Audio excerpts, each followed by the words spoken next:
This program is brought to you by Hungry Jack's and Bunnings Warehouse. Right time for me.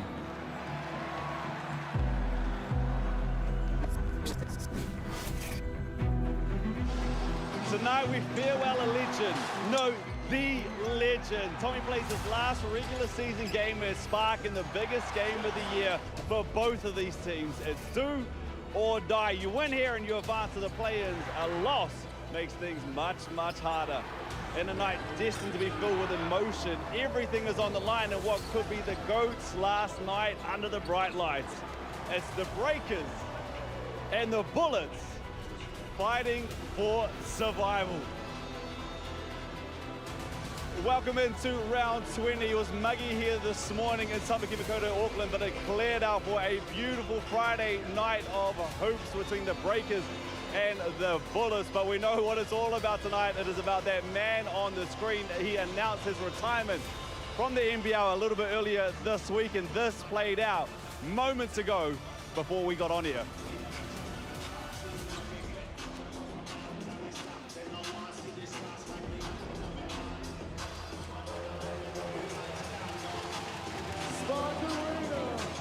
Jota, good evening and welcome into Spark Arena. There is an energy, it is rocking in here tonight in what is the last regular season for Breaking Nation. They got another game on Sunday night, but this is the game that matters. I am Brooke Rusco, joined by Casey Frank and Taylor Johnson, and we're going to get to Tommy. We are, but before we get there, it's not as simple as win and stay in, but it's damn near pretty close, isn't it, Casey? Well, just leave the permutations alone right now, and we'll just say tonight is a do or die game. The Bullets win, they're essentially in. The Breakers win, essentially in. There's some other things that we're not worried about. Let's just worry about this game, lay it all on the line, winner take all, make the finals. And for this game, it's consistency. That's what's key. I mean, the starting five, Parker Jackson Cartwright, the only player in the 20 rounds who've been in the starting five for every game, which is crazy for this competition. So, look, I'm excited for it. If we can get a good start, we're on. Casey, how do you harness this emotion of the night? That's the toughest question. Is you have to ride that emotional wave without going over the edge. And the key is don't use it all up early. That first 2, 3, 4 minutes, don't be sprinting like it's crazy. Reserve that energy. It's going to come in the end. Try and ride the waves. Don't get smothered by them. Well, let's take a look at the ladder and let's take a look at why this game is so important tonight. We see United Wildcats, Jack Jumpers, and Hawks. They have clinched. They are through to the playoffs. Bullets and Breakers, they play tonight. The Wildcats lost last night, as we'll see the fixtures right here, but they lost last night to the Hawks. They took care of business at home. They did what they needed to do and put up 108 points. But the thing about this round is this game tonight, which is just over 2 minutes away. Now let's get to Tommy. It is his night, essentially. This crowd is rocking. It's sold out. He's a 4-time champ. He damn near holds every record to the Breakers. How do the Breakers deal with this one and deal with the emotion and get ready for everything that is Tommy? Well, I think they have to come together. They understand that it's not just about Tommy. They're still trying to play basketball, but when there's somebody on your team that you value to that level, that you look at as like a big brother, that you want to compete for, that you want to win for, that you want to send him away on a high, you come together, you play for him, you play for each other. That's the key for my view. And he's just totally synonymous with basketball, not only for the Breakers, but basketball in New Zealand. This is an end of an era, and everyone is here to watch that because it's his last game. Well, if you look at the stats right here, as we said, he holds every record that there is for Breaking Nation, except for rebounding, which he's second behind only the great Mika Vakona. As we see him on screen, the emotion has been real all week long.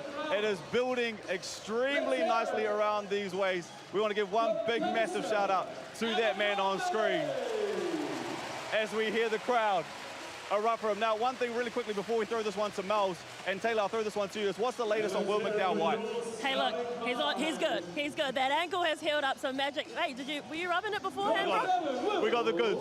Hey, Mel's, we are almost here. I know you're emotional about this one too, but it is almost go time here. It certainly is. This is a playoff atmosphere again for the second week in a row, and it's sold out for your starting five. And we've got Parker Jackson, Cartwright, Will McDowell-White in the backcourt, Rubes Tavichus, and Cheatham with Matiang in the middle. And for the Bullets, they are big and they are driven by the offense of Nathan Sobey. He'll be in the backcourt with Mitch Norton. And Tyrell Harrison, the tall black center. Josh Bannon, Sam McDaniel round out. The starting five for Schuler's men from Brisbane. It's pretty simple. You just got to take care of business at home for the Breakers. And whatever happens after that, in between their game against Adelaide on Sunday, they can't control, but just control the controllables. This building is brimming with emotion right now. And Casey, it has all come down to this for the Breakers. That is the mentality they are carrying into this game. Well, it's kind of easy in some ways when it comes down to this point of the season. Win, get it done. You put it all on the line. You play for each other. You play for the season you had. You play for yourself. And today, the Breakers can play for a little bit more. They can send off the captain, Thomas Abercrombie, Mr. Breaker. They can send him off on the sunset riding high or riding not so high. And when it comes down to that, what kind of emotion are they going to ride to get that victory for the ultimate clubman? For what it's worth, they won the last 4 Friday night games at Spark. One of the great stats.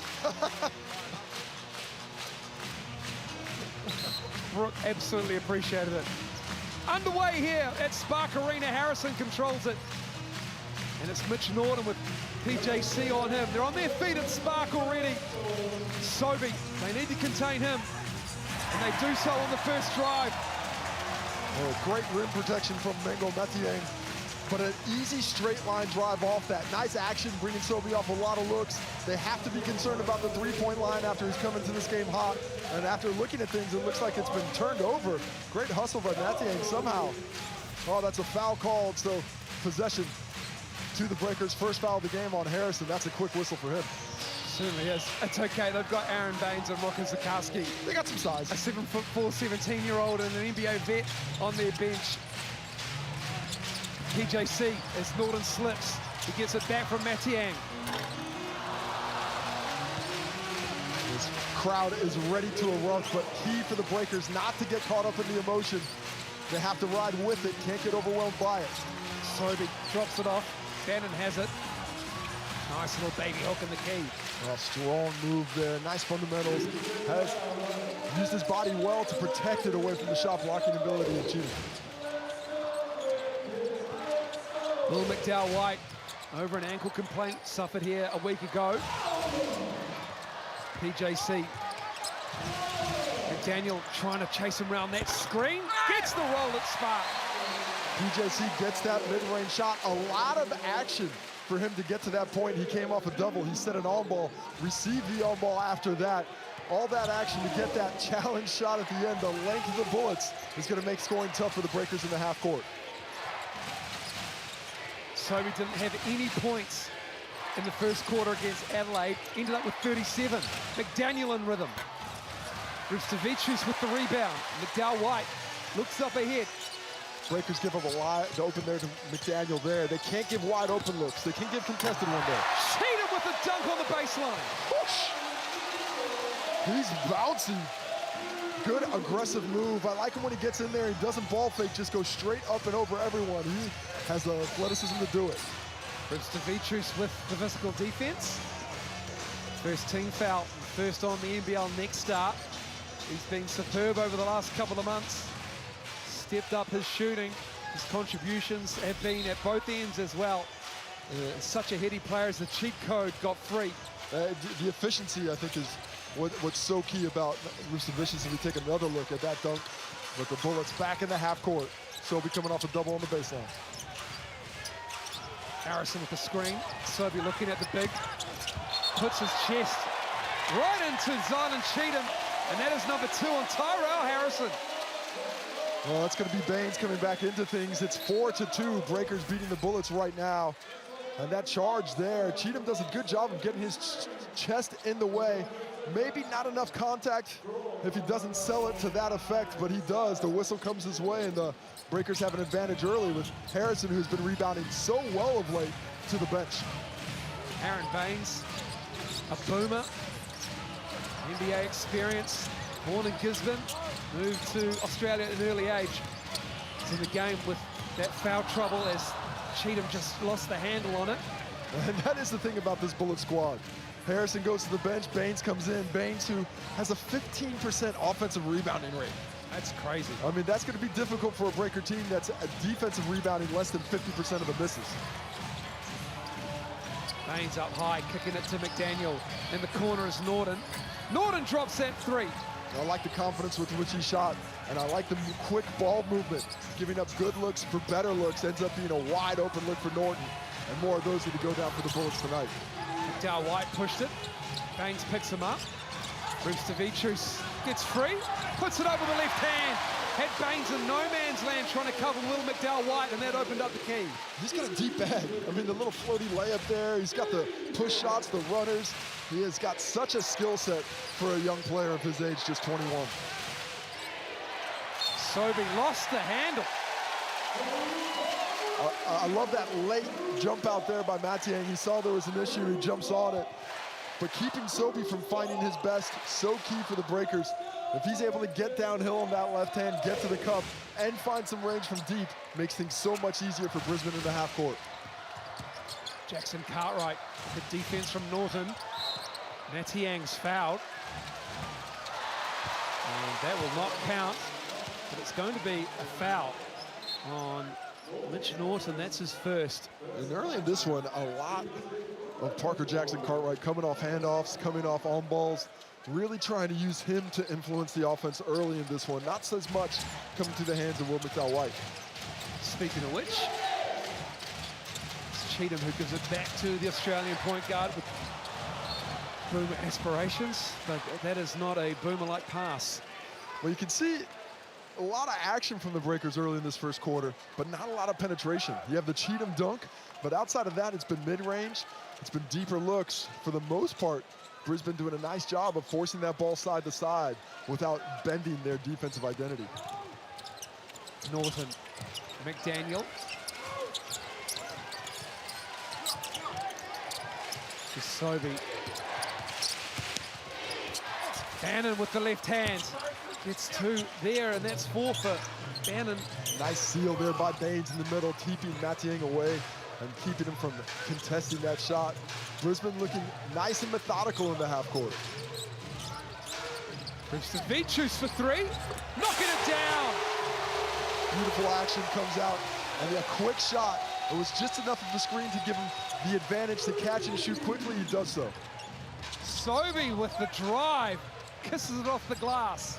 Coming back to the right hand through, might have had a little bit of contact. A strong finish, and that's big for Bullets fans to see Sobey coming in early. Scores 9-9 right now, all tied up between the Breakers and Bullets. And there's the backdoor cut again. This time on the other side, Cheatham gets free for the dunk. Makes it 11-9. Cheatham, 2 buckets, 2 dunks. That's the kind of highlights I like.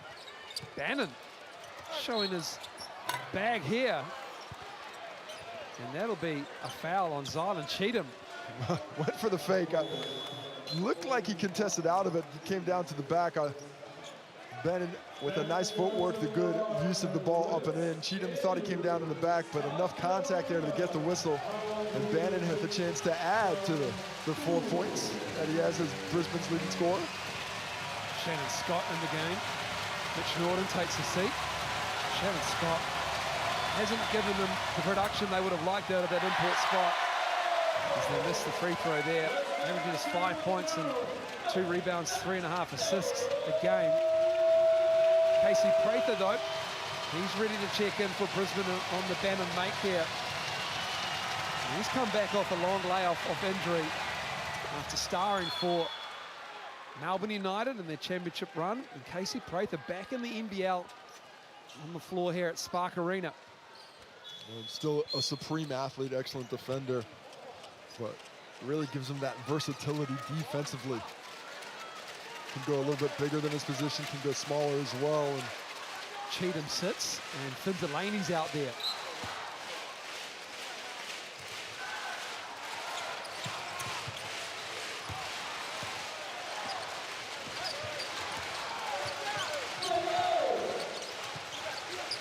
Scott on Will McDowell White. PJC Liafa setting the screen. Tough from Parker Jackson Cartwright. Probably the only only breaker who loves the mid-range game and has the green light for it. That was actually really good defense by Sam McDaniel. He got through that screen now, somehow found a way to contest, but Parker Jackson Cartwright was unbothered. Baines just took Mango down. That is strong. And drops it in with a little deft hook. Just battering him down inch by inch. Got to the spot he needed to get to and just uses that hook, drops it in. PJC off the glass and in. 6 points for the point guard from California. And now he's starting to find a little freedom and finding deeper penetration with those draws, which is key to get the Bullet Squad into rotation defensively.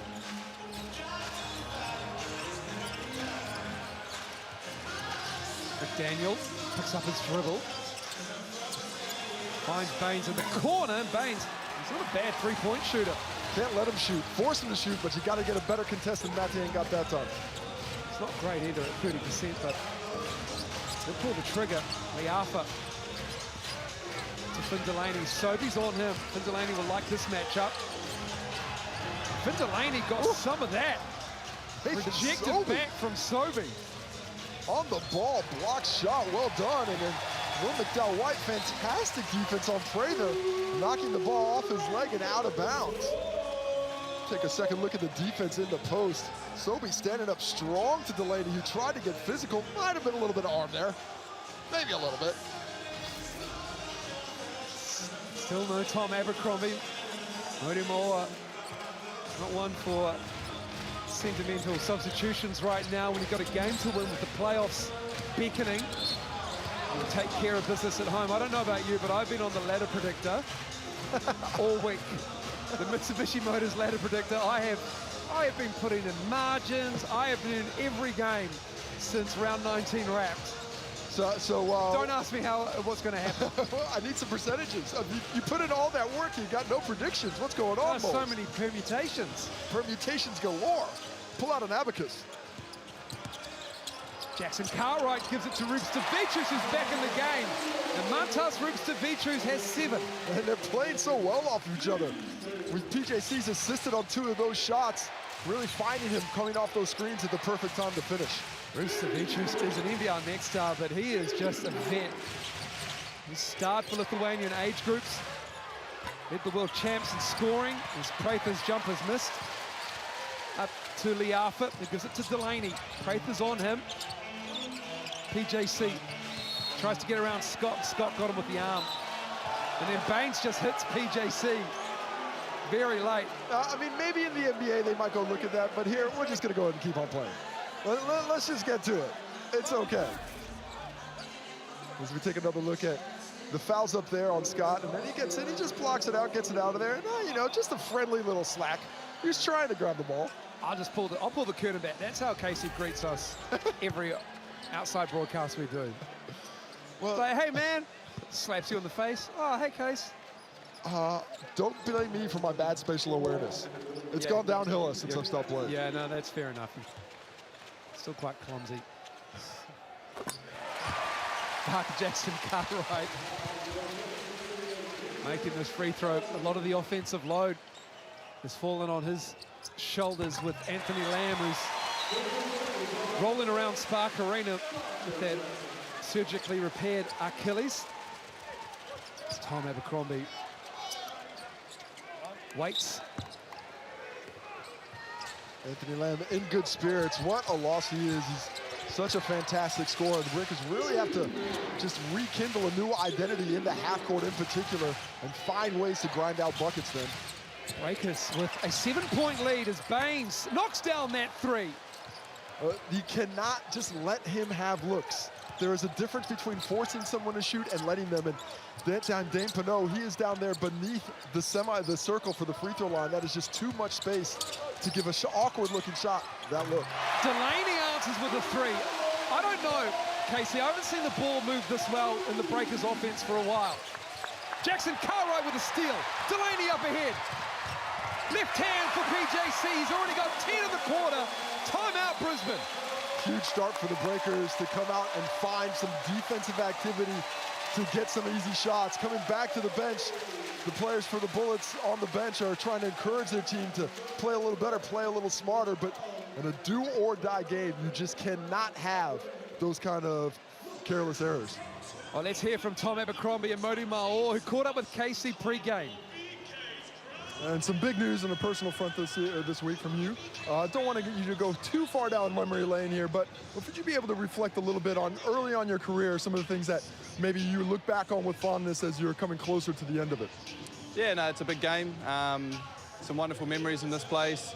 Still remember the first time that we came and played here as the Breakers in playoff series. I don't know how long ago it was, but you know, ever since then, this place has been a fortress for us. There's been some wonderful memories for the Breakers and myself, and looking forward to adding, you know, a couple more games and a little bit more to that history tonight. Well, Coach, a huge game and a lot's going to be going on to the court, but right now I'd like to ask you a little bit to reflect on coaching Thomas Abercrombie, what he's meant to you and what you'll be missing when he's not around next year for the squad. You know, Tom is such an impressive individual as a person. One of the most unique people I've ever met in my life. And because of this, a lot of the conversations around his retirement are about who he is as a person and who he is as a leader and what he means to this community. And they're all legit things to talk about. We're going to miss him on the court. He's one of the best defenders in this league, 5 positions, great decision maker, incredible teammate. We're going to miss a lot of the stuff he does for us on the floor. Well, for more from that timeout, let's go to Taylor, then Brooke. Andrew, I found something out that I've never seen before. Mody was giving out high fives. I repeat, Mody was giving out high fives in that timeout. But I tell you what, you couldn't hear anything. Isaiah Lauf had to say, look, you got to speak up, I can't hear you. And that's not common for someone like Mody Maor. But the big thing is they said you need to cut down the passes from Brisbane. That was the biggest thing. Cut down that the passing from the point guard. What about you, Brooke? What was over there? Well, there weren't so many high fives going on down here, but the thing that was going on was a whole lot of Parker Jackson Cartwright. We need to slow him down. He's doing a great job at the moment of getting into the paint. He has too much freedom as the crowd erupts as Tom Abercrombie makes his way into the ball game, but he has too much freedom at the moment. Over the last 3 games, he's had 15 points and 5 assists at least. Currently sitting on 10 points and 4 assists, so he's cooking at the moment, and they need to slow him down. Thank you, team. While we had that report, Mitch Norton was fouled. And he misses the first. Yeah, it has been moving, and PJC has been at the heart of it. He's on one side of the floor, he's on the other side of the floor. He's in front of you, he's going by you. He is a handful, that is for sure. So is Nathan Sobey. 2 of the highest usage point guards or combo guards in this league. Well, yeah, PJC second in the league in usage rate. Well, yeah, absolutely giving the ball 31% of the time in the half court. He's got that ball in hand and finishing possessions. Oh, stripped away, Mitch Norton, wow. Quick hands. Great hands. Norton is a great foil in that backcourt for Sobey and the Bullets. And he banks it off the glass for 2. Well, we see how they're guarding Aaron Baines as a non-shooter. Mango Matang way deep on that on-ball. And that just gives the Norton coming off that screen all the space he wants to line up that 16-footer. Delaney trying to drive on Bannon, and Bannon with the arm bar on him, trying to deny that drive. And his first foul, and as you can see here, Mitch Norton just got his hand right in there. His right hand with his left hand up. What's crazy about this game 9 minutes in is there still hasn't been an offensive rebound. Breakers shooting 83%, Brisbane 64%. A total of 6 misses in this game on 23 shots. Well, they are last in rebound percentage, the Breakers. It has been a common theme every game for them. They have been, even in wins, they've lost the rebound count against teams. It's just been their superior shooting that has got them out of holes. And coming against a Brisbane team who probably should be a better rebounding team than they are, but not quite as powerful on the offensive glass as you'd expect. Prather left it short, gets it back.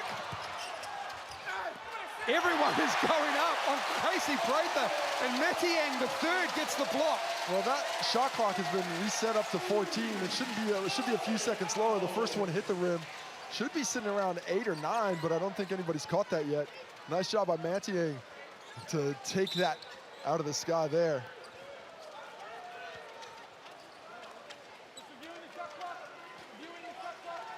Now they are going to have a look at that shot clock situation. Automatic review doesn't need anything from the officials on the floor, so they're just going to tab up and see where it gets to. So Will went up, and then Tom went up, and then Mango goes up. Casey Prather all by himself.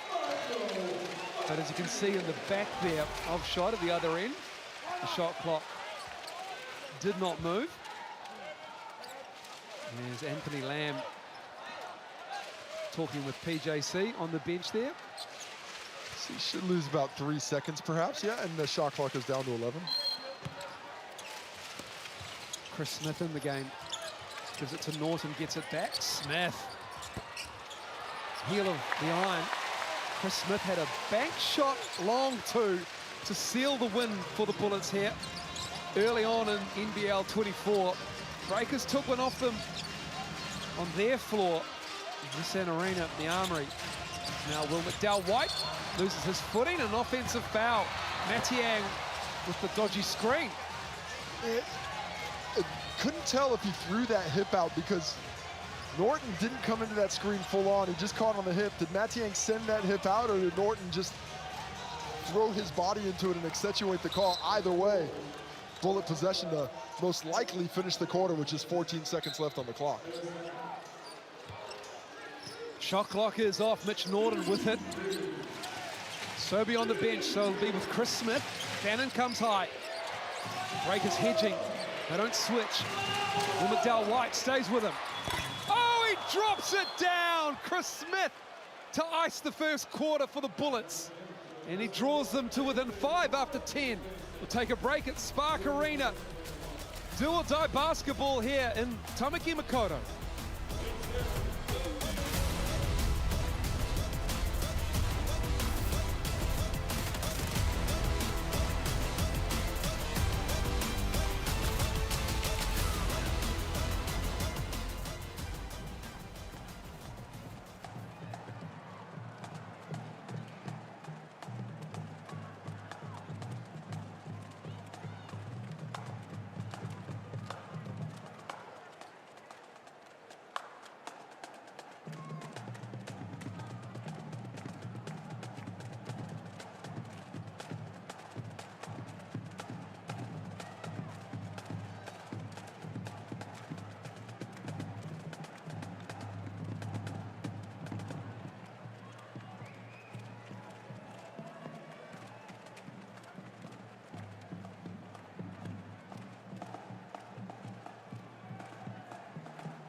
(26-21), no mai hokamai.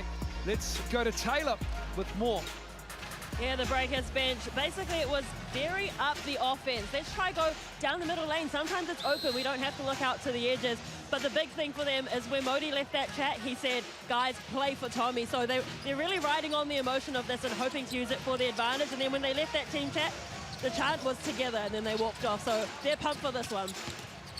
Cheatham on the drive. Left it short, good defense from Bannon. Sobey crosses half court. Cheatham with the switch. Bannon wants the mismatch. Good fight by Mantis inside to take away that advantage.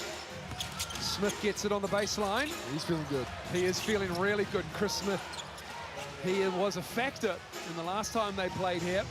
And they do need someone else apart from Nathan Sobey to fill the offensive load. Nice chip in fact. I think they may be the only team. If we've got a foul on Chris Smith on the Mantis 3. Three shots coming. Couldn't see if he got the leg or a little bit of an arm, but not too much of an argument. Oops, Vicious didn't actually go down to the floor.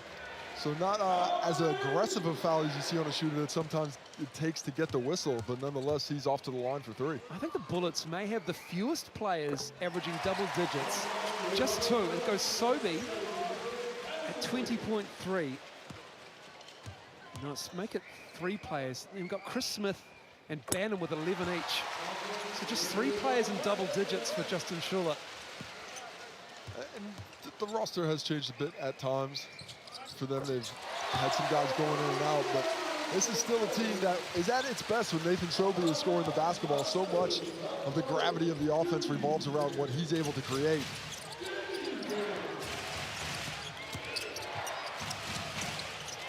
Finds it hard at the moment. So he's trying to create for others as Mitch Norton takes them off the dribble and he can't get the roll. PJC up to Will McDowell-White. Will McDowell-White cradles it off the glass and in. Tough shot. Beautiful finish, but the transition response by Smith misses, but stays with the Bullets. Great defense hustling back here, making it difficult for Smith. Then Baines on the follow, stays with the Bullets. Love that quick inbounds and really punishing a team that scores. It's all Mitch Norton. He gets beat on the drive, but that doesn't keep him from quickly inbounding that basketball. He gets it from Bannon right away and right up the sideline. Love that counterattack. There's not much more that Mitch Norton can do defensively there as well. It's just supreme shot making as Will McDowell-White goes down, gets the ball back, and he is looking a little gimpy running back over half court. Here's Cheatham going at Baines, kicks it out. Jackson Cartwright with the mismatch. Cheatham, mid-range, knocks it down. Well, they had Mango Matiang on the mismatch inside, but decided to use that as a driving lane and get him on the glass. Nice finish by Cheatham in the mid-range. Lead is 10 for the Breakers. Coming up on 2 minutes gone in the second quarter. Smith up high, picks up his dribble, finds Sobey. Using the Baines screen. And we've got a foul on Matiang, and that will be his second. He's got a tendency to be a bit aggressive on the on-ball. And especially in a play like that, that's pretty well contained. He comes out, he takes that extra step. It's that little extra half step that closes the gap, gets the contact, and earns the whistle. And now we got something going on over there as well. And a little bit of a chat. We don't have a technical foul, do we? And that might be Mango's technical foul, because that's his third foul. So while we were discussing things over in the corner, Matiang had some words, and they weren't agreeable with the referee, so he has to sit with 3. That's crushing. That's damaging to this Breakers lineup. He is the only player that has true size to bang around with this front line. Now Harrison's back in the ball game with his 2 personal fouls. Let's see if he's can find a little bit of space with that big size advantage he has on Cheatham in the post. Harrison's out there, so is Isaac White. And McDaniel's back out there for the Bullets. So is Delaney. Harrison likes his matchup, and then it's Cheatham reaching in. Took the gamble, that's number 2. Saying to Modi Moore, no, I'm good, I can stay out here.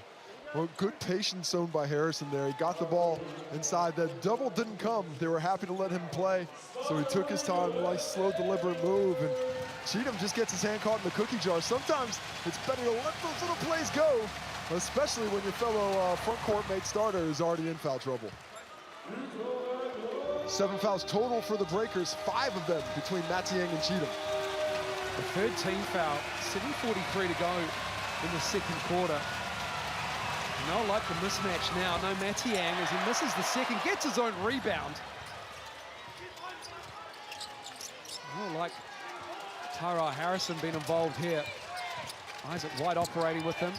Liafa with the defense, and Sobey with the 3. That's a beautiful pass by Isaac White.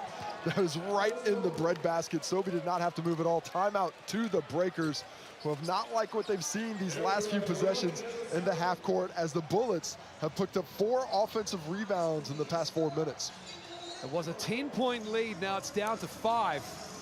We'll have a listen to Shula and find out what he and his coaching staff with some NBL experience on that bench as well. So right now, Whitey, you're the one that's coming uphill off that. So Sobes, I want you to carry on this one. All right, Smack, you come and get back. Be the feeder on it. All right, go pin. Whitey's coming uphill. Look at the slip. All right, chances are the other big's coming to bite. All right, so cross snap next time. Be ready for zone, though. If we see it, we're in king. All right, let the 4-man be the partner we pick on. And you're going to man after the first screen, right? Yeah, be ready for that. Passes, keep shortening passes. For us, it's about the D, though. All right, too many self-harming moments. Be solid in your positioning. Find your under with the guards where appropriate. Be great up the floor. We're in jam tonight. Make it work for the whole possession.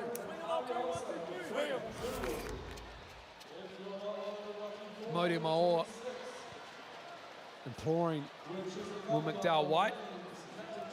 Wants more control out of his point guard, PJC as well. And it's just a 1-2 punch for the Breakers. A lot of talk about how the Breakers and the Bullets were going to withstand the emotional wave that was coming in tonight. Well, I think the Bullets withstood that first wave at least. Some of the energy has been sucked out of this crowd. Can the Breakers find a way to re-energize them? They seemed unbothered by it. Cheatham right into Harrison. Oh, that's tough. Sobey goes down. Ran into Isaiah Liafa there. I'm not super happy about it. Got words between Liafa and Sobey. Yes. There we go. Liafa and Nathan Sobey. We got something on the line. Let's play like it, baby. This is what it's all about. And Isaiah Liafa will not back down. And now the smart crowd are into it.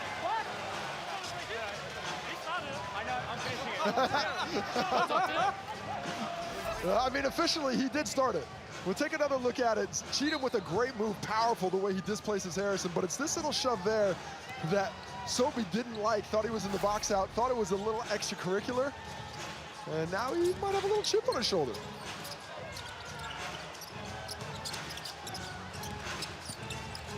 McDaniel, tough shot on the drive.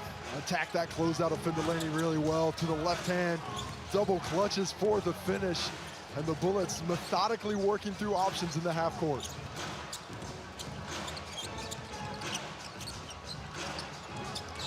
Cheatham trying to go around Harrison. Harrison with the defense.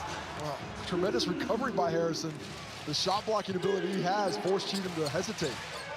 Now Harrison going at Liafa. PJC's coming in. And then a foul is called. That's a tough angle. Not a lot of angle to see that contact inside. Liafa made a strip for it, knocked it out. You see he's trying to physically defend, 2 hands on the back. Comes down with the strip, and that's a tough call there for Isaiah Liafa. A lot of basketball. They're discussing whether or not to review it. I do not think the Breakers will.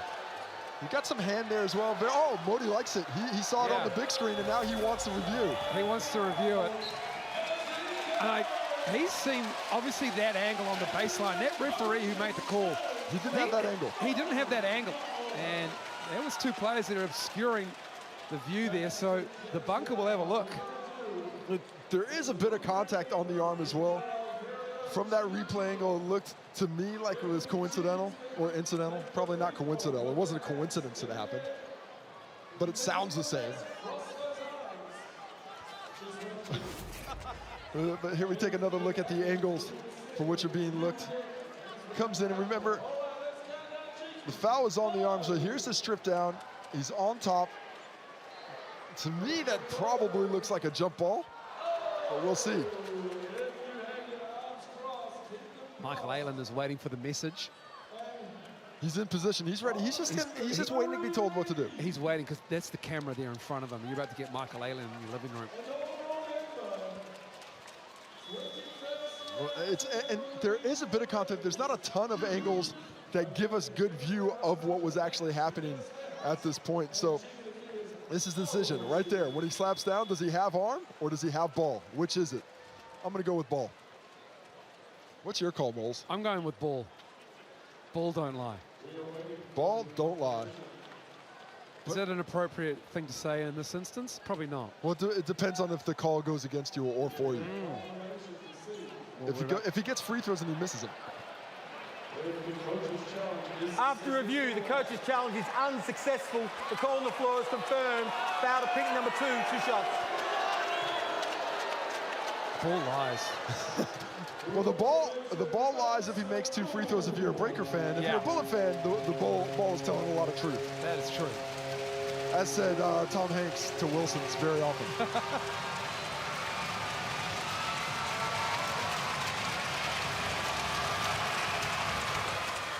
Harrison makes the fourth team foul for the Breakers. Just over 3.5 gone in the second quarter. Breakers shooting 76% from the field right now. Shooting 100% from 3. And they're only up 3 points. Quick whistle. And that foul is going to be on Sobey. So that's Nathan Sobey, just his first. 7 different players with fouls on the Bullets, but just Harrison with more than 1. And he's got 2. It's just the second team foul for Brisbane. Cheatham looking to go at Harrison. The length and size of Harrison is Leafa with a step back. Harrison with the rebound. Up ahead to McDaniel. McDaniel giving it back to Bannon. Isaac White turns the corner. Sobey up high.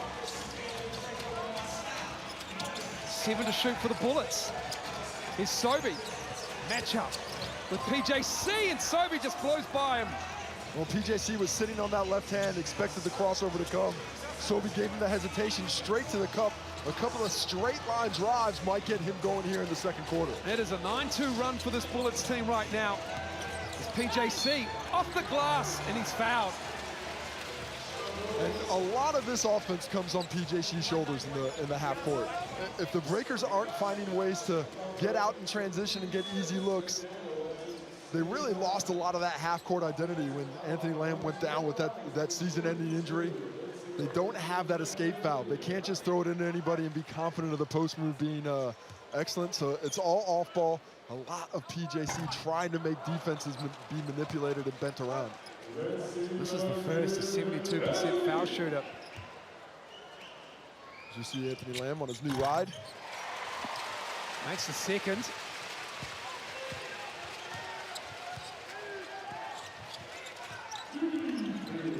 White with the pressure from Jackson Cartwright. Breakers lead is 2. Harrison comes up high. Stripped away at Abercrombie. Leads the club in steals. It's called for the foul on that one. And the Breakers, of course, out of challenges going forward. The clean initial set, the second time through, gets some arm after the ball got knocked away. And that is the 15th foul. So that is foul shots coming with 5:08 to go now. And they're fouls that they didn't really need to commit. You know, Harrison's underneath, let him have that finish. Matiang with the foul on the on ball way out at the sideline, and then the technical on top. This one slapping at and throwing it to Isaac White, who doesn't really have an advantage created yet. The Breakers have struggled with the foul trouble all season long, and it's come back again in this game of utmost importance. They are now 8 for 11 from the line.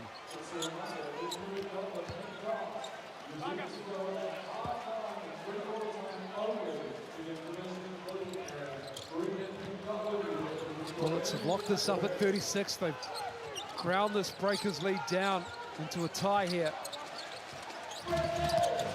PJC to Dane Pinot. That's the give and go we thought about. That ball had eyes. How did it get through?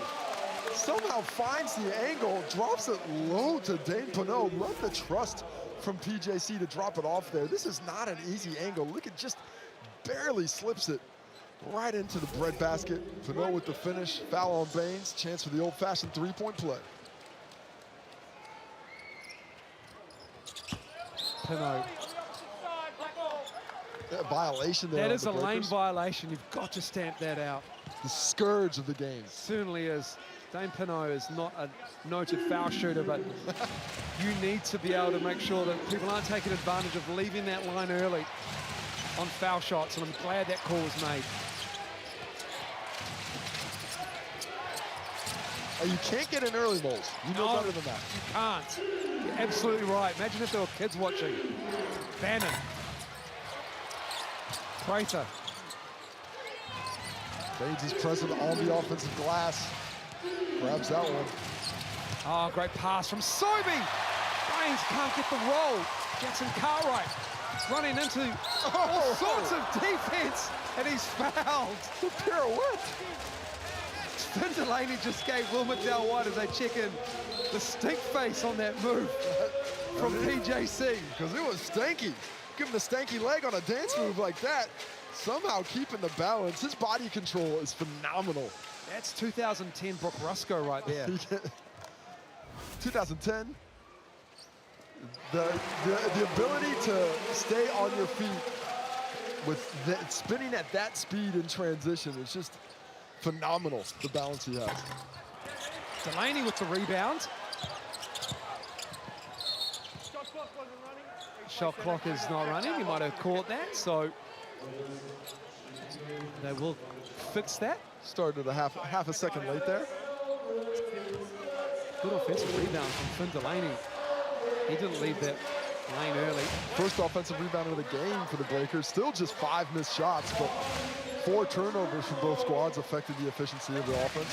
5 O-boards for the Brisbane Bullets. On 12 missed shots. So they are getting back a great possession. Shot clock down to 10, ready to play. Pino from McDowell White. Dane Pino coming off the bench here in the second quarter and being effective.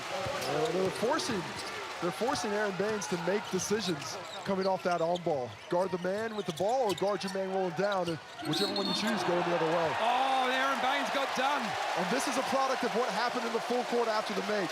Finn Delaney got up and physical to Aaron Baines. He was really bodying down the court. You couldn't see it in your picture, but after that, he came in, got a little extra in that screen, and Aaron Baines doesn't agree. It's tough when you're of that size and you're trying to set physical screens. He drops the shoulder a bit, and that's why he gets the whistle, and he doesn't need to. You know, he sets screens like a wall. He could just stay still. But a little bit of extracurricular activity before that play got started in the half court might have baited him into it. He sits with 2. McDowell White driving without any big covering that rim. And that'll be Justin Schuller's timeout here as Brisbane have seen this lead go on a 7-0 run into the Breakers' favor. Well, back at 4th it goes. Both teams at times looking a little perplexed in the half court. First, it was the Bullets making that run to come back and take the lead straightly. And as we take a look at the live ladder, a win for either team. Are you seeing this in your sleep? Because I see it in my sleep. I see this ladder every time I close my eyes. You have been messaging me a lot about the live ladder. So Casey sent me a text today, are you across what's happening with the ladder? And I was like, yes. And then I proceeded to send him 5 more text messages explaining what could happen, what can't happen, what might happen. And then he said, that's not clear. Permutations galore, clear as mud. All I know is this, eventually 6 teams are gonna make it. Yeah. And one of the team that wins tonight's game has a really good chance. Yes, that's what we're rolling with. Win at home for the Breakers, you take care of business, and then you go to Adelaide, you hopefully beat a 36ers team. If not, all sorts of things can happen in between. There is a crucial game tomorrow night between the Phoenix and the Kings. And the Breakers will be watching that one very closely as well. 43-36, let's go to Taylor. Yeah, the key message from Modi there was just to pick up the pace. You saw Will McDowell White and how he got through quickly up into the basket. That's what he's asked for. He said the Bullets are a little bit slow to get back on defense, but he said equally our transition onto defense needs to be better, but they were super positive in that chat. He did identify that they do start throwing into lulls. So he said, look, we're up now. We need to ride this momentum and keep putting the foot down. What about you, Brooke? Yeah, it was a cool, calm, collected timeout right there as Finn Delaney gets to the rim. And one through traffic off the turnover. But it was on the defensive end that the Brisbane Bullets are worried about at the moment. The Breakers have only missed 5 shots. Now, they're sitting happy because they think the Breakers have only missed 5 shots, but they need to make it tougher for them. They are going to make shots, but they can't give them these easy ones and turnovers and get out and run like that. And Finn Delaney gets on the rim, and they can push this one straight back out to a 10-point lead that they cut into. It does seem to come down to shot quality for both squads. When they're getting great looks, the looks that they want to get with a bit of space, that's when the offense is flowing. When the defense is able to impose its will somewhat and take away the preferred options, both teams are getting a little gummed down in the half court. Breakers have gone a 10-0 run now. They lead again by 10. Prather tries to find Bannon. It's too high. McDowell White running out of the Breakers. Finn Delaney left it short. Prather with the board. Finn Delaney trying to go on a heck of a run there. Nice find. Can get the space. Can the Bullets start doing something offensively, though? It has gotten slow in this end, and they've gotten small as well. Prather knocks that down. That'll feel good for Casey Prather. A little bit surprised coming out of that timeout that the Bullets went as small as they have. They've had that advantage on the offensive glass with 5 offensive rebounds, but this lineup is about the same size as the Breakers. Sobey was about to check in, and Shulu took him back to the bench as Liafa's 3 is off. Here comes Prather. PJC picks up Casey Prather, who lost the handle. Too quick. Gets it back, Dane Pinot. And a little bit out of control, a little bit too far out. PJC, that's a setup. You can't give it to the center at that position. You can give it to Xylon Cheatham because he's just going to go up and smash it down. But Dane Pinot was put in a difficult spot there trying to decide something, and he ends up with the charge.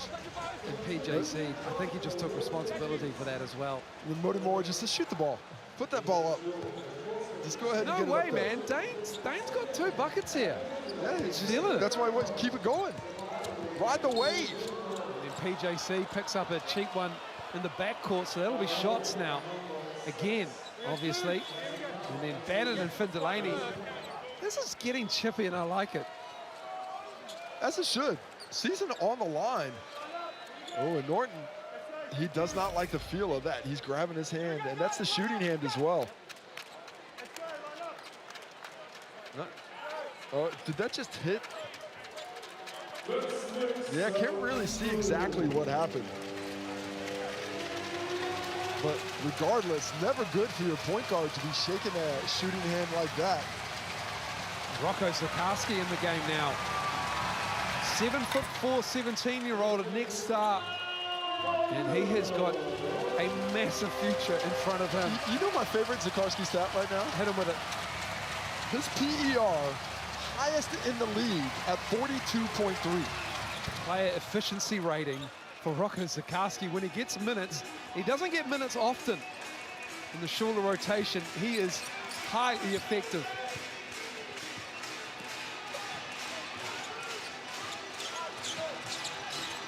PJC getting behind Zikarsky. There's almost 2 feet of difference in height, but Will McDowell White, he streaks down the lane as Zikarsky tried to cover Jackson Cartwright. And the Bullets just look moving a little bit more slowly than earlier. The Breakers very comfortable. Bannon. Shannon Scott got bumped by Will McDowell White. Free throws again. And those free throws keeping the Bullets into it right now. Both teams successful from the free throw line to the tune of 77% at 10 for 13 apiece.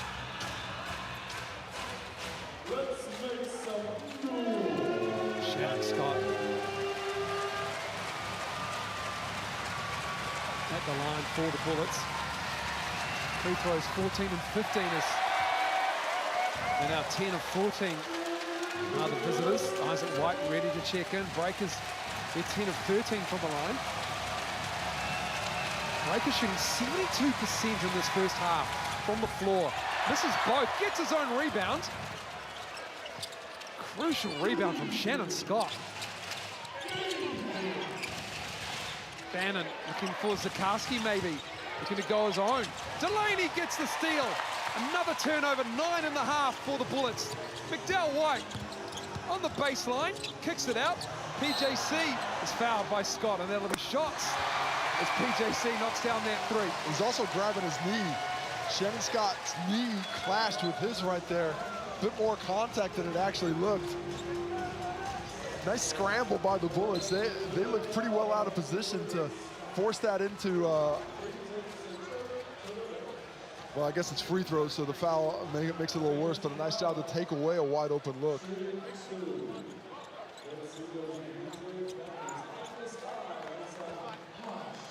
Let's take a look at Tom Abercrombie in what could be his last game on New Zealand soil as a professional athlete. Jackson Cartwright, just phenomenal this season for the Breakers. The constant in he's basically been the eye of an injury storm. He's been with so many different teammates and starting fives in combinations. Started to lose count of it. How many times, how many iterations of a five Mody Maor and the Breakers coaching staff have gone through. Kudos to their training staff as well. He's done a great job of getting guys back and on the floor. A beautiful pass. Great pass as Chris Smith tried to throw it down. PJC, high off the glass. Pino can't get the rebound to go down. That transition so quick from one side to the other. Love the way Zakarski was able to contest that, even though he was probably out of his comfort zone, not just waiting at the rim. But Dane Pino, huge minutes here in the first half. Oh, Zakarski got the pin, and Dane Pino got the putback. 6 for him. Well, Zakarski's like a black hole. Light has trouble escaping from that, but Pino, right place, right time. Unbelievable first half in terms of production for him today. White on the drive. In trouble, trying to step through, and three is the call in the key. You can't pick up the basketball there unless you've got a decision to make. It's either got to be a shot or get it out of your hands. When he got stuck behind the backboard, suddenly he had 0 options, hence the turnover.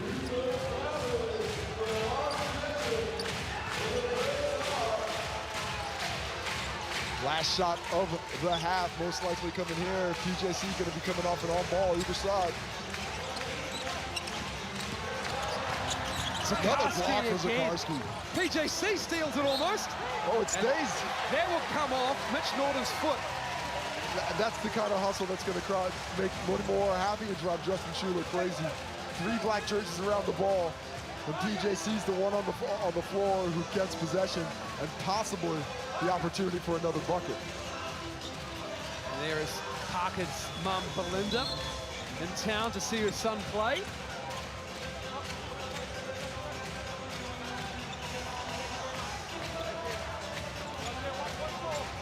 So it'll be Breakers ball, 1.4 to go in the half. Abercrombie for 3. Hang it into Bamba.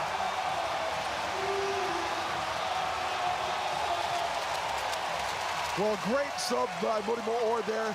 He puts Tom Abercrombie in at the 5, being guarded by Zakarski, and just tells him, pop straight out. As we take a look at Tommy's kids a second ago, the catch, the shoot, 3 points on a night of nights for Tom Abercrombie. And let's throw it over to Brooke Roscoe, who's got Parker Jackson Cartwright. Parker, we are 20 down. It has been a back and forth title match type of fight going on in this one. You guys got out to a 10-point lead. They got it back, and then you blew it out to 15. What'd you like late in that second? 2 teams playing for their lives, and you know, you just got to leave everything out there. You know, they had a good run there in the second quarter, but we stayed resilient and just pushed back. There's an energy in here. We can all feel it. There's a momentum, especially when Tommy hits that big 3 there to close out the half. How do you guys close this one out for him? Yeah, I mean, just got to keep fighting. Like, it's not going to be an easy one. Now that we're up 15, we got to stay on them. Congratulations. Good luck in the second. Thank you. Let's go to the break. Halftime is here at Spark Arena. The Breakers in control. They lead by 15.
welcome back to the halftime highlights. All thanks to Hungry Jacks here at Spark Arena. It is a 15-point game as the Breakers are up 55-40 over the Bullets at the half. In case it was a back and forth, but the Breakers closed out that second the right way. Yeah, the Bullets made that big run and had a 1-point lead, and since then it has been all Breakers.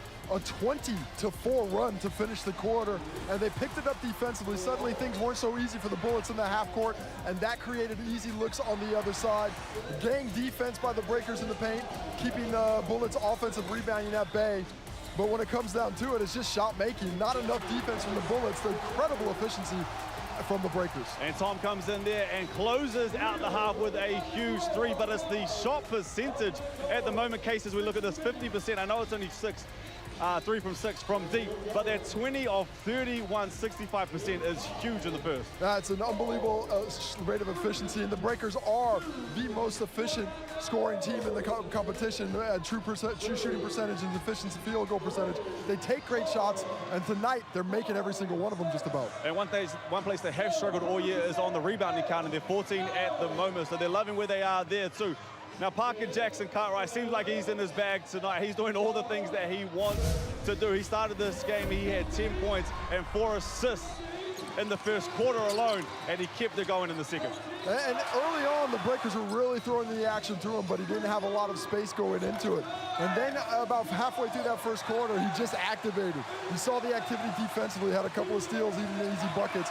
But it's when he comes off the on-ball and hits those mid-range shots, forces defenders to come at him, opening up the opportunity for drop-off passes like that. Well, you got Mama Bear in the building as well. Looks like he's going to show up and show out, and he does shoot a whole bunch of mid-range as well, but he's getting into the paint, finding freedom and finding his guys as well. Now, one guy that the Bullets need to, they have to if they want to win this one, get going, is Nathan Sobey. Now, he did his thing, and he is going to continue to do his thing, but they need a huge second half from that man on the screen right now. Well, he was able to find a little bit of activity early, a little bit of space. He hit that triple in the baseline. That seemed to be a good sign, and some good drives, setting up his teammates. He's got 8 points, but in that second quarter, he just was not able to find that freedom of movement.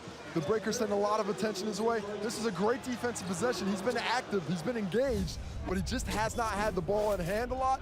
Breakers are very focused on keeping him from getting to that left side and heading downhill. 3 for 4, nothing wrong with that, but not the volume you need if you're a fan of Nathan Sobey and the Bullets. Well, we know he can fill it up and fill it up quickly, so he will get going in the second, but it looks like they're making an asserted effort out there. Everything off the screen that you can't see. The Breakers are nudging him. Mantis is in there. You see Isaiah in there as well, giving a big bump as Tommy and the kids. Yeah, if we take a look Tommy's at the kids are in the building as well. Now, one name that I didn't expect to stay at halftime, but he has been absolutely huge for this Breakers squad, is Dane Pinose. A little bit of foul trouble in there, but he has done a good job on the defensive end, changing up shots, and he's also got 6 points on some second chance shots as well. Defense extremely important. If he's able to sort of just contain that big front line, it's so important for the Breakers. But the offense, that's found money. 6 points on great rolls, and they're going to have to change the way they're defending him in at least the way they did in the first half. Let the man cook. It is a huge game here. Second half is on the way. The Breakers are up 15 over the Bullets at the half.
No more Hukima, welcome back to Spark Arena, where it's the BNZ Breakers leading 55-40 at the half over the Brisbane Bullets. And I tell you what, at one stage they were only leading by 2. They managed to draw it out towards the end of that second. But here is a stat for you.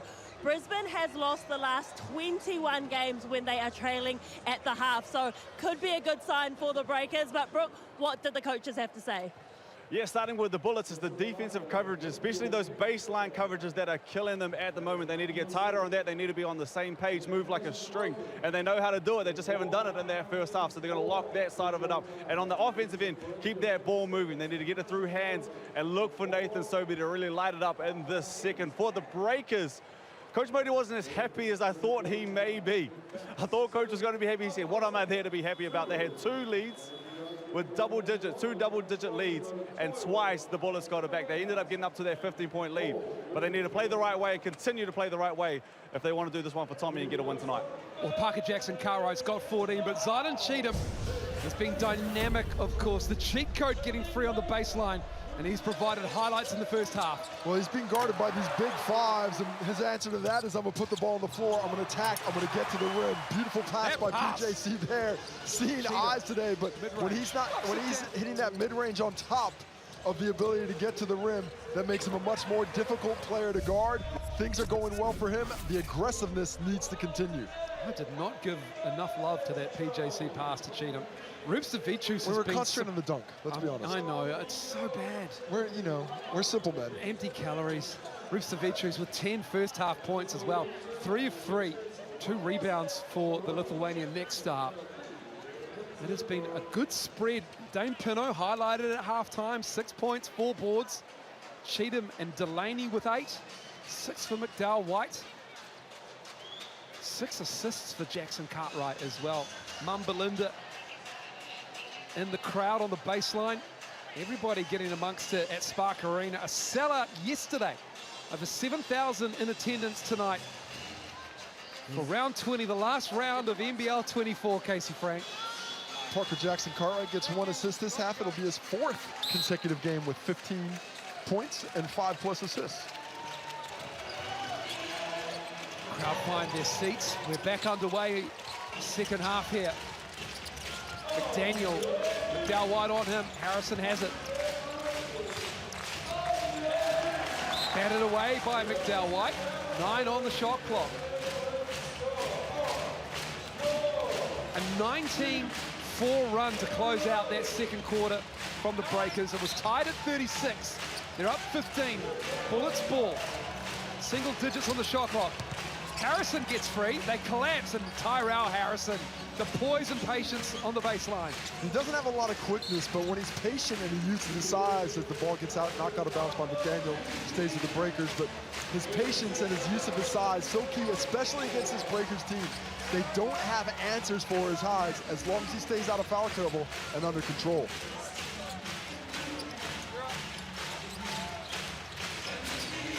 Jackson Cartwright driving. Finding Cheatham on the baseline. Another seeing eye pass, somehow getting through assist number 5, and Cheatham able to get a finish through the contact. That is the 7th assist for Jackson Cartwright. Hand off to Sobey, who knocks it down. Coming out aggressive, catch, shoot, instantly attacking. A big shot for them. The Brisbane Bullets now 5 of 8 from deep. Not what their strength is known for, but it's playing strong tonight. Jackson Cartwright hanging off the glass and in. He's on one again. He's got 16. He's so deep in his bag right now.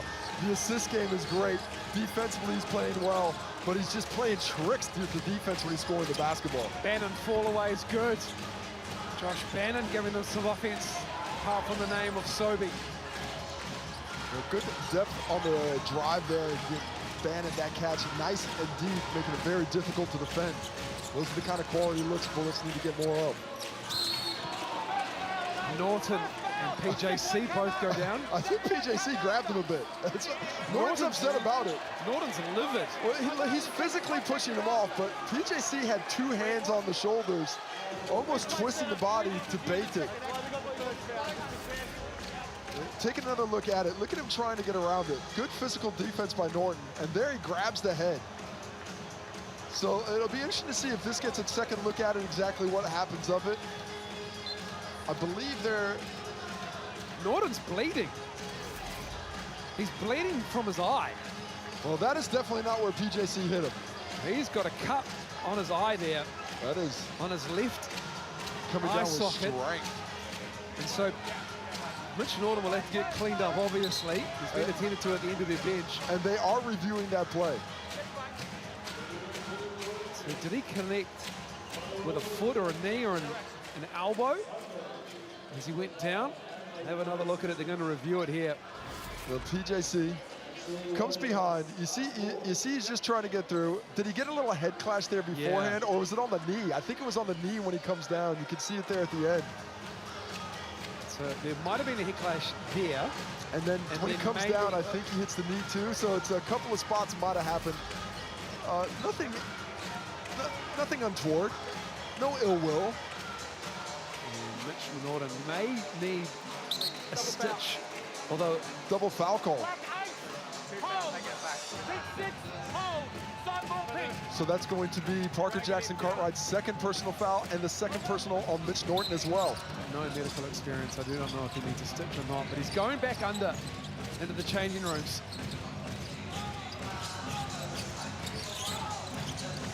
Jackson Cartwright thought about it. Front of the rim. Cheatham gets it. Cheatham gets Harrison up in the air. And Tyrell Harrison, that's foul number 3.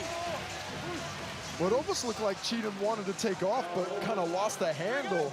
I'm not sure if that was a purposeful fake or an accidental one. Either way, the result's the same. Harrison gets up off his feet and gets pinged with a personal foul. Cheatham to the line. Cheatham makes the first. Zylan Cheatham, he missed some time. He's been a revelation since he came back. In fact, he was as advertised, really, not a revelation.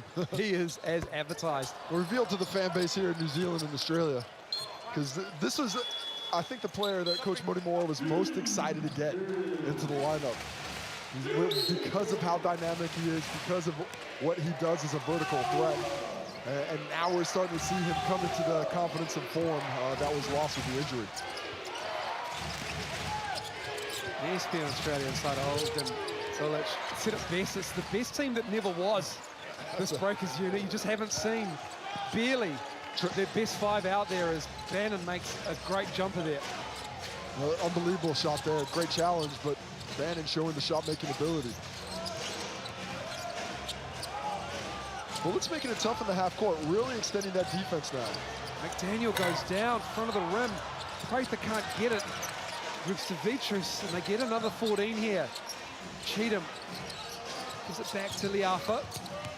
He's going at Sobey, and he takes him to the rim, and we haven't seen a lot of Isaiah Liafa drives, have we? He doesn't. His three-point rate this season is 80%. That's 8 out of 10 shots ending up in threes when the play finishes with him, but that time straight to the cup. Prather, corner ball. Casey Prather, you can tell. Oh no, Casey Prather's gone down. He's okay. Gets back up. He's come off a long layover with a leg injury as Rivstavicius misses that, and Liafa, I think, is going to cheapie underneath there on Sobey. He won't mind that too much. They had some words in the first half together. It's a 13-point Breakers lead here in the third quarter. 6:39 to go. Take care of business at home. And you may just find yourself in the top 6 here. Harrison banging into Rivstavicius, and he'll be called for the foul with a breaker.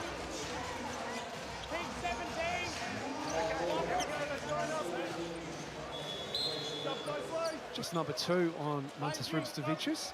Pino in the game for Matiang, who has got 3 fouls, so he'll be in and out. Not a lot of flow to this third quarter. Very choppy, a lot of fouls, a lot of stop plays already. Really, I think taking away those opportunities for the Breakers to string things together. The Bullets look to me to be a little bit more comfortable with the choppiness, the stop-starting of the game, taking away the offensive efficiency of the Breakers in the full court. Harrison makes the second. He'll take a seat. Baines back in the game with his 2 fouls. Let's go. Let's go, Casey. Baines looks like a kind of wall where you test the safety star rating of cars when he sets a screen.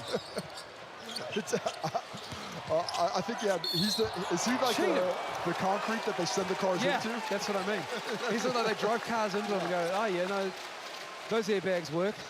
Cheatham athletically tried to put it up and around the defense of Baines, and Baines will pick up foul number 3 here. Not a bad challenge, but been consoled by Bannon as well as the replay rolls down. And so it will be Zylan Cheatham back at the line. I always wonder what the Bullets are saying to Bainesy when they all surround him and he's kind of like in a bit of a mood. And they're all just, and he's just staring past all of them to an official, to a coach, not really paying attention, but kind of contained, almost like a wild animal that got loose. Anyway, I like it. I like it a lot. I feel like you two would be great teammates.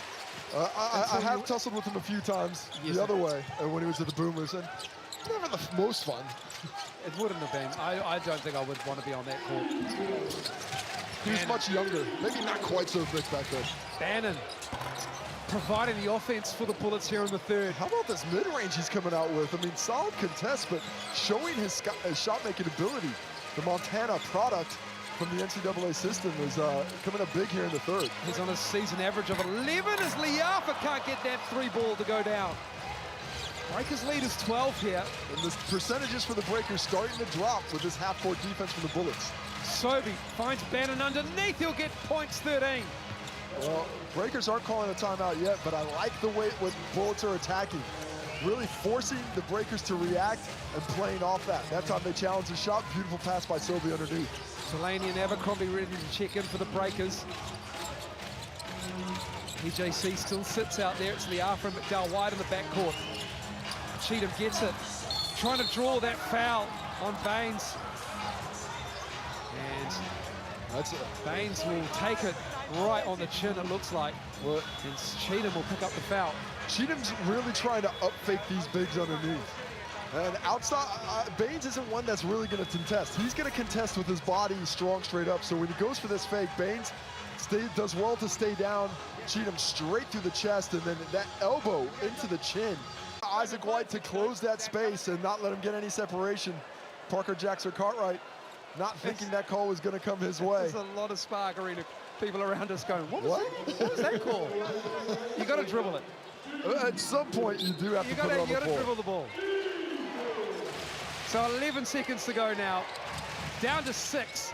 Sobey fires it inside to a cutting Chris Smith who didn't expect it. Well, Breakers ball with 4.8. Not the execution either team needs at the end of the quarter. You know, when you're closing quarters, this is winning time. Turnover to turnover. Both teams rue that. But is it going to end up getting a little momentum for the Breakers here? Remember how they finished the second. The good news is you can't get a 5-second call here.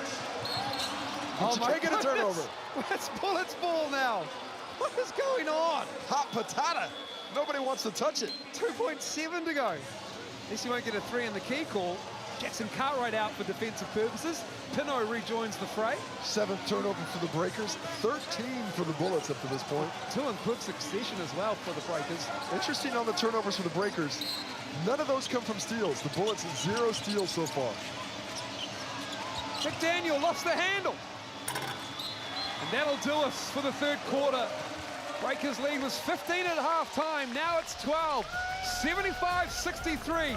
The most important 10 minutes of their season is coming up next.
A huge quarter for the Breakers and the Bullets here at Spark Arena. 75-63 for more from the Bullets three-quarter time. Here's Brooke. Yeah, they might be down 12 at the moment, but it's not panic stations with the Bullets right now. One promising sign, though, outside of the X's and O's and everything that they need to execute here in this fourth quarter, is Mitch Norton is back in this ball game. He's rocking 79 right now, but he likes to taste of his own blood. He's got 3 stitches in there as well. Look for him to get up and in on Parker Jackson-Cartwright and to control the offensive end. Let's go to Taylor. There was honestly a real sense of urgency in that Breakers timeout there. Modi, he looked at Matiang and he said, you just need to give me 3 hard minutes, be hard under the post, get there, get to the rim, rebound for me, and get those shots in. Thank you, team. Rob just say Mitch Norton loves the taste of his own blood. Well, it looked like it on that rebound attempt he just took away from Thomas Abercrombie. Look at the Breakers rebound, even though it falls out of bounds, it will be Bullets ball rather. And there's just more effort there. Last week they were just getting beaten on the glass, even though they beat the Hawks. They're still getting beaten on the glass, but at least the effort's there. Yeah, it's starting to lean the Bullets' way, though. It was very even early, but as the game's going along, the Bullets are finding some inroads. That's where they can make up the possession game. Bannon for 3. Bannon bangs down another one, and he stares at the Bullets bench. He's a 23% three-point shooter coming into this game. 7th triple of the game for the Bullets, now 7 for 13 at 54%. He's leading the Bullets with 19. Cheatham and Ruvsevicius with the miscommunication. Just has not been smooth. At times, both teams have looked a little bit out of sorts offensively. They've had dry patches. The Breakers still holding on to this lead, but it feels more tenuous than it looks on the scoreboard. Sobey, Bannon. Bannon with 21 now. Putting in work. Dragging this Bullets team back into it. Great find by Sobey as well. And a nice job of Bannon to be in that dunker spot in the right position where the guard can find you. Abercrombie trying to find Ruvsevicius, 7 to shoot. Norton. Oh, bangs it in off the glass. Ruvsevicius. Well, he uses his size against Norton there. He gets inside and he just elevates. Norton goes for the strike, doesn't get it, so it ends up in 2. Breakers lead is 9. That's going to be on Mantis, trying to get around that screen, grabbing Harrison with 2 hands. That's his 4th foul as well. So Dane Pinot is up off the bench. Going to take out Matiang on... they're swapping around. Sorry, it's Liafa into the game now for Ruvsevicius. I Like thought it was a weird stuff for Dane Pinot, but at least he's getting the high fives as he goes back to the bench. We thought he was going in, but at least they congratulate him for coming out. It's a great 0-second stint from Dane Pinot. I think they might have thought it could have been on Matiang, perhaps, because he was in the area as Abercrombie pulls down the rebound. It's Will McDowell-White who finds Cheatham behind the back line of the Bullets, but they get back as McDowell-White in rhythm. Off to the left, and Harrison pulls down the rebound. Sobey with the ball now. Abercrombie on him.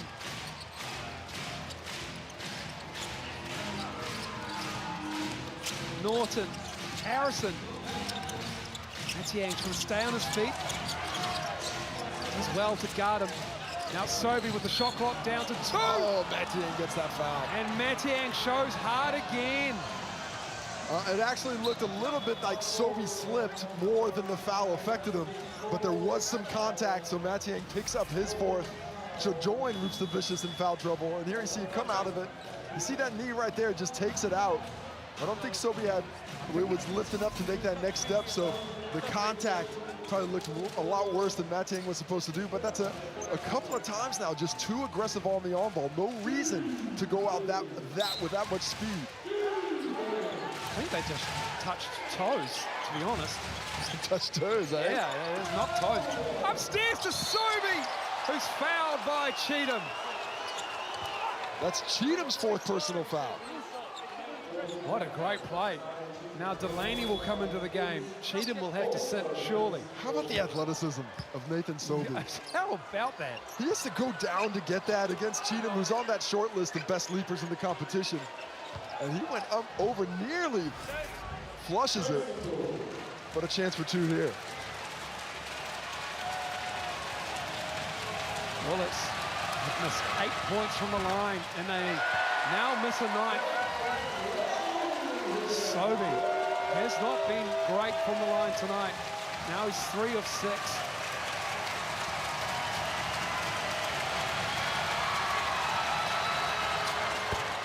That's the second.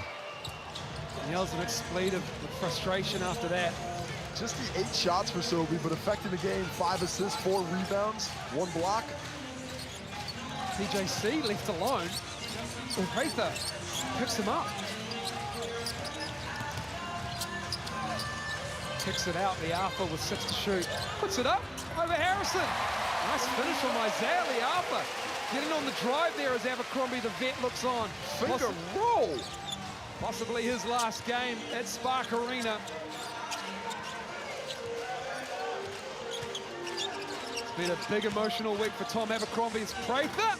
Can't get the roll, Casey Prather. Just not his night. He's 1 for 6. McDowell White left alone. Norton picked him up. TJC pull up off to the right. Norton looking to push. Bullets aren't running. I like that Prather makes up on TJC. He's got the speed to stay with him, but the length to contest. McDaniel pull up. No, they not sit down with that feathery touch. Bullets just won't go away, and the Bullets can, or sorry, the Breakers just cannot pull out to that big lead they had previously. With 5 minutes left, the Bullets need to stay within touch distance. They can't keep trading baskets for long. Sam McDaniel up on McDowell White. Pinot comes up high. Stays underneath as McDowell White can't get that 3 to go down. Lack of penetration. The Breakers, when they're slowing down offensively, it's when they're not getting anything at the rim. McDaniel. Norton, 7 to shoot. Off the glass and in. 79-73. I just love his recognition there. Sees exactly what the defense is giving him. Liafa gives him a bit too much space. He claims it and uses his physicality to get that finish off the box. Just a 6-point lead now for the Breakers. Liafa pulled the trigger early. Didn't quite get his feet set. Was so wide open, he tried to get it up a little bit more quickly than he should have. Breakers just 4 of 16 here from downtown. Norton for 3. In and out. My goodness, the Breakers survived that one. Great look, great pass by McDaniel, but just couldn't get it. Time winding down here, 4:39 to go. PJC in amongst the trees, and he gets it in. Well, he's been on the giving end of so many of those backdoor passes tonight. This time on the receiving end, McDowell White trusts him to finish amongst the Giants, and he does so with skill. Sobey pulling up. Nathan Sobey off to the left. Here comes Parker Jackson. Cartwright is fouled. And takes a nap.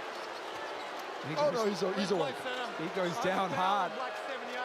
Well, he's going at such speed. There's nothing wrong with the foul. He's just going at such speed, and he's a light guy, so when he loses that body, he's going to go tumbling a bit. I think Michael Aylen and the referees are going to... They might have looked at it there. There's a double blast on the whistle too, Casey. Double blast. Oh yeah, you know what that means. Trouble. Sometimes, not all the time. Then after that chat, we are going ball on the sideline. So it's still being reviewed. So it is being reviewed. What is one of your highlights of the season, Casey? My personal highlight from the regular season has just been our last regular season game together. Hopefully there's playoff basketball in the future, but it's Michael Aylen telling the scorer table off for persistent use of the hooter. Do you remember that moment? That's one of my favorite ones. He was not keen on hearing that one again. Like he yelled it from across the floor. What's one of your highlights? Oh, that's all I can think of right now. I was thinking like a big play was coming. I'm sorry. 79, push. Just a normal foul. Just a normal foul. I don't know why I didn't say what you just said, but Norton sits. Because we got that kind of synchronicity. We do. Jackson Cartwright. Goes at Harrison, half the glass and in. My goodness, he is cooking right now. Well, all season long, he has been the player the Breakers could depend on. The only player to start every game. The lineup has been tumultuous except for him, and when they need him down the stretch to produce some offense, look at the attack, giving up a foot plus to Harrison there, and still finds a way to get it, kiss off the glass, and completes the three-point play. PJC, Mumbalinda watches on. She's seen it all before. Collected. McDaniel. A little bit of breathing room for the Breakers, back up to double digits, the lead is 11. Harrison banging into Pinot. Tough matchup, great defense, Dane Pinot. He has been sensational. 2024 is Dane Pinot's year. I mean, is this his best game of the season? It's just February. Best game, I think this is his most effective game of the season. I don't know statistically if he's had better ones, but he's come up offensively, a huge defensive stop there. He has rolled back the years.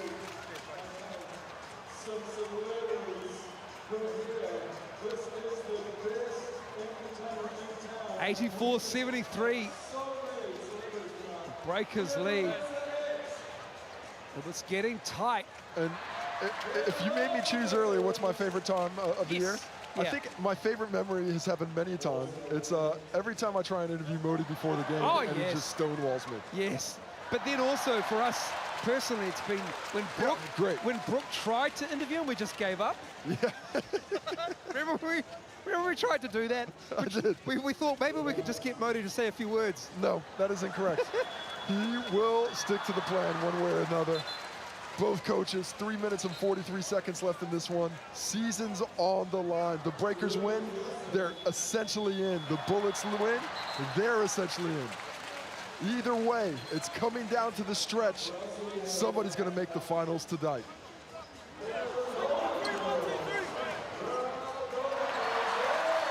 So it is in the Breakers' favor here. 3:43 to go. Win, you take care of business on your home court. It is all about the top six. 5 and 6 play a single elimination game rather. The winner of that plays the loser of the 3-4 games, seeding games. Wait, so it'll be Melbourne and Perth. Teams 1 and 2 on the ladder to see who they'll play in the semi-finals. 3:30 to go in this game. It's Pinot on the catch. And he's tied up nicely. Smith comes in. It stays with the Breakers with 6 on the shot clock. This is the last game of the Bullets season. Excellent rotation by Smith there. Taking away would have been a sore bucket.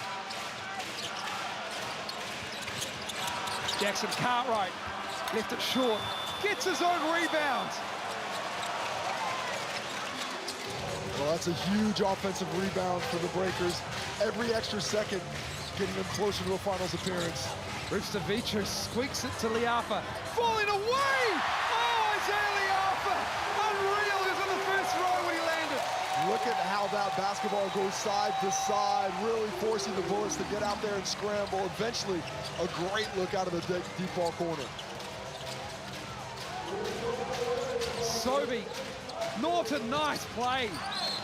Ah, Tyrell Harrison, that is perfection. Is that going to be Rustavicius' 5th personal, or was that on Dane Pinot? I tell you what, Mantas Rustavicius, it's a better game than he had in Melbourne against United.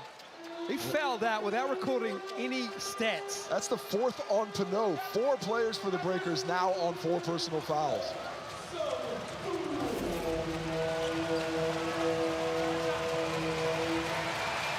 Harrison at the line, they've left 9 points on that free throw line, had the Bullets tonight. Make it 10, but they get their own rebound. It's been the man of the second half for the Bullets and Bannon. Oh, the finish from Josh Bannon. Love the activity from him here in the second half, playing with a great amount of physicality and still displaying that soft touch. That time he does it with a finger roll. Delaney gives it up. I had to get that shot up. Would have been free throws. Instead, it's going to be the ball on the sideline or the baseline. But he was going in, didn't think the whistle was going to come his way. So he drops off that pass. Instead of being 2, it's ball on the side.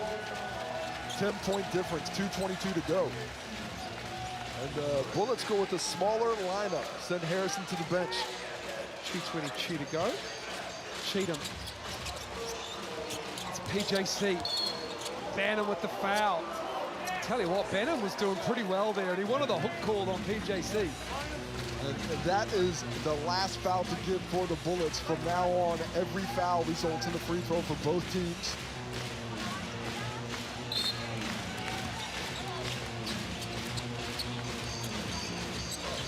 Jackson Cartwright kicking it out to Delaney. Delaney's 3 is almost down and out. Hope springs the turtle for the Bullets. Can they get a bucket here? Sobey to the cup. He's fouled by McDowell White. Well, just refuses to be denied. Puts his head down. He has all that space in transition. No big inside the paint to deter that drive. He comes off that spin and just goes downhill, takes the foul. Good, hard, strong foul by William McDowell White there, taking away the ability to make. Sending Sobey back to the line where he has struggled. Breakers have led for most of this game since the first quarter. The biggest lead was 2 by the Bullets. Justin Schuler and the Bullets, they needed to win tonight to give them a chance at the postseason. They have been one of the better teams in the second half of NBL24. Them, Illawarra, of course, have been the story. Biggest lead for the Breakers has been 18. But tonight, it's been about Tom Abercrombie. And the Breakers getting into the playoffs as Mitch Norton. Oh, there's some contact there. Couldn't get the foul call going the other way. Uh-oh. Cheatham double clutch on the baseline. The double pump layup. I want to join the Xylon Cheatham double pump layup fan club. He doesn't have to throw it down every time. He can just lay it up. Remember the Tom Chambers dunk from that video game? Oh, I definitely do. Right on Mark Celtics? Jackson. Remember that? That was in a video game. Oh, yeah, the double pump, yes. Yeah, the double pump. You couldn't use it because he never missed and he took off from inside the three-point line. Because it was 16-bit graphics, I'm sure of it. Anyway, minute 19 to go. PJC sees a seam. Oh, he gets it to go down. PJC, 27 points, 8 assists, 2 steals, and a 12-point lead with 1:15 to go, and the final 6 within the Breakers' grasp. They'll head to Adelaide after a strong performance tonight. They're just going to take care of business for 75 seconds. 27 points for PJC. That's how the live ladder looks, and it is grim reading for the Brisbane Bullets. The Sydney Kings can take care of business against the Phoenix tomorrow night. Yeah, that's the live ladder. If the Kings get that win, they'll and the standings stay like they currently are. That will be the Kings getting through and the Bullets not. All comes down to that game. The Breakers, however, after a season with a lot of turbulence, a lot of injuries, they've only had, I think, one lineup play more than 200 possessions this year. As we take a look at their next game this week to finish the season, last game of the year against the Adelaide 36ers. If they're able to win tonight, that last game of the season will only determine percentages. But with 1:15 left, the door's mostly shut, but it's not quite finished yet. A last hurrah on offense here for the Bullets. Can they get a triple to give themselves one last semblance of hope?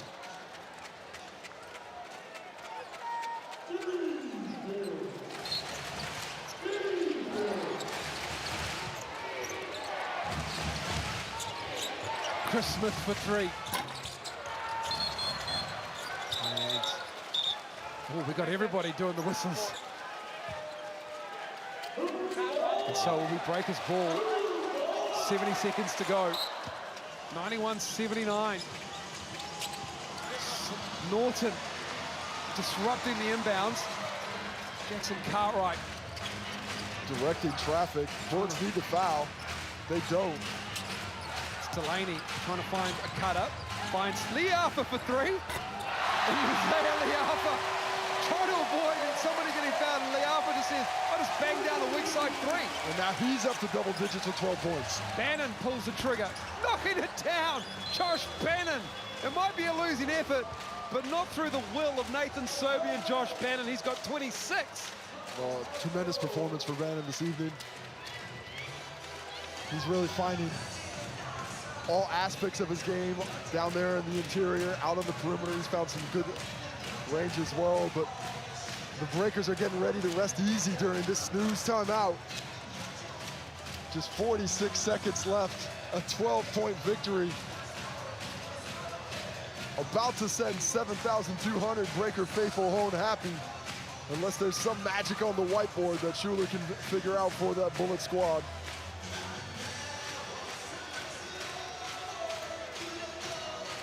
So the Breakers will move up to 5th spot in the ladder.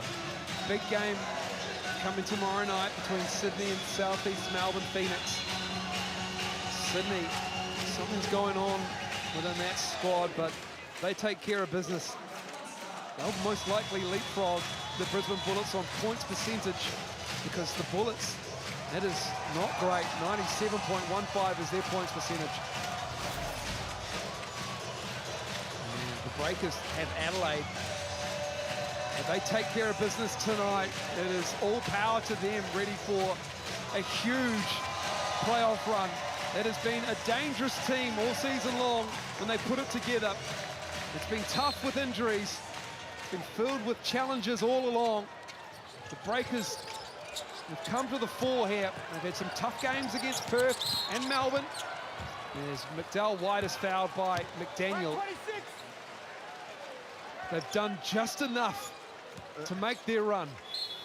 When the Breakers get their wins, that's how they're doing it. Just enough with their offensive efficiency, 57% from the field tonight. Just enough on the glass. They're losing that battle only by 4 rebounds, 32-28. Only losing the offensive rebound count by 2. They've just found a way to work around the deficiencies, work around the injuries all season long. They've hung around. At times, it felt like the season was going to end early, but they just have refused to be denied. 8 Breakers have scored in this game. 9 have played. It's Matiang who's been hampered by foul trouble all game. He's the only Breaker who's played in the game to not even have a shot attempt. McDowell White knocks that down. And it is a great win here for the Breakers as the Bullets look to fill it up, because they need the points percentage to go their way. Bannon! Josh Bannon! Bringing it. 29. Search that 30-piece, get him another touch. Looks like he's found his knee brace from the lost property section of the YMCA as well. But he has got game. He has been the bright light in a disappointing night for Justin Schuler and the Bullets. He is 12 for 14 from the field. He's 12 for 14. Hasn't missed a triple yet, 4 for 4. The rest of the team is 18 for 44. That is an unfortunate time for the rest of your squad to lose the stroke, as Mitch Norton has fouled out of the ball game. He does not die wondering, Mitch Norton. It's great effort. It's just always great effort with him. And we would be remiss if we didn't give a little shout out to the Bullets this season. You know, they've gone through some ups and downs themselves. 100%. First season for Coach Justin Schuler, came into this game saying we expect to make the finals with a win here.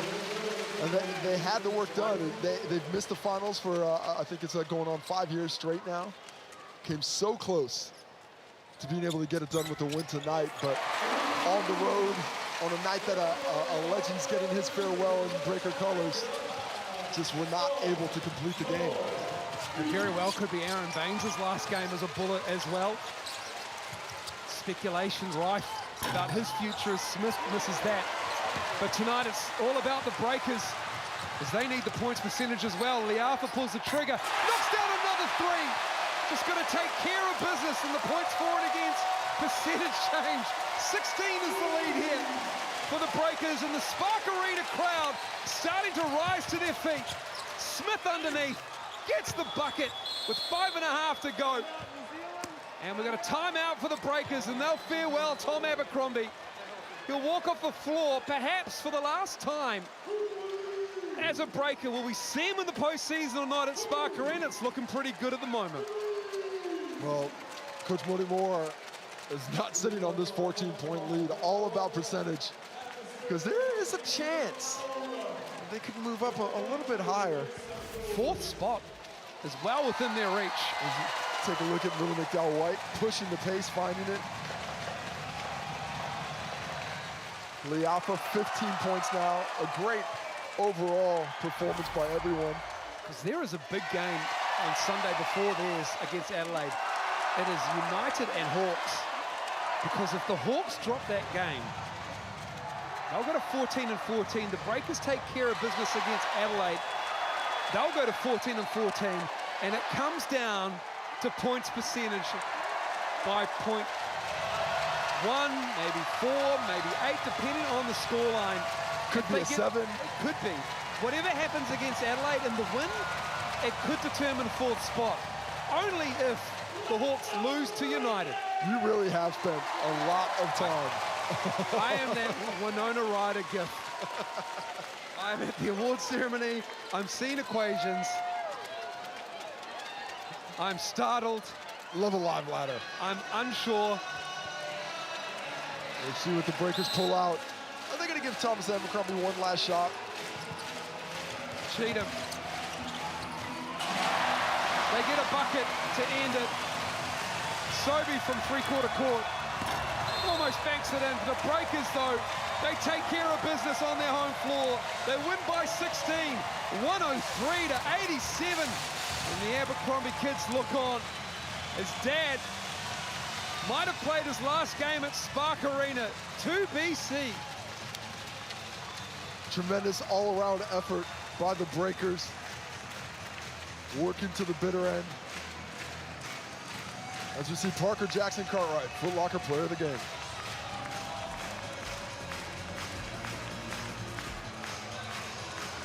(103-87). We'll take a break here at Spark Arena. The Breakers win big at home.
Thank you, Simon. Look, I didn't want this to be my last game in this building, and hopefully we got one more. Who knows what happens, but that was special tonight. It's been a special 16 years playing in front of you people, and I feel so blessed and so lucky to be able to do this. This is my hometown. This is my team.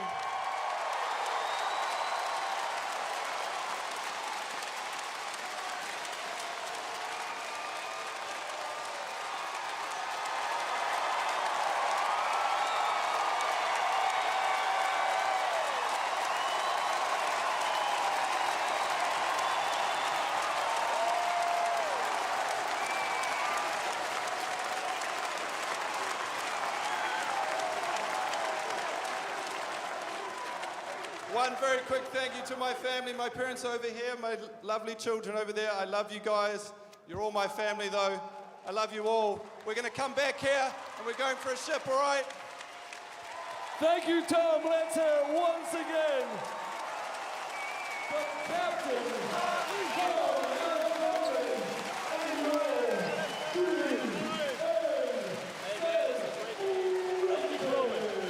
Together on three. 1, 2, 3. Together.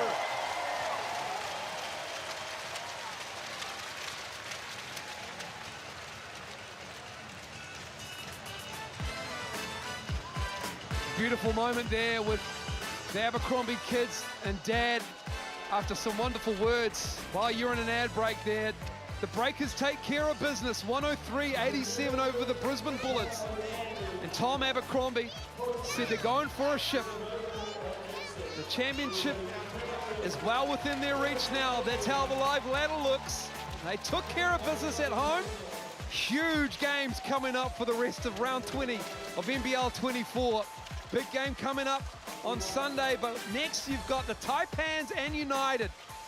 And then Phoenix Kings on Saturday night, and then Jack Jumpers Wildcats. It'll be an interesting matchup between those two teams. They will see a lot of each other in the postseason, maybe. United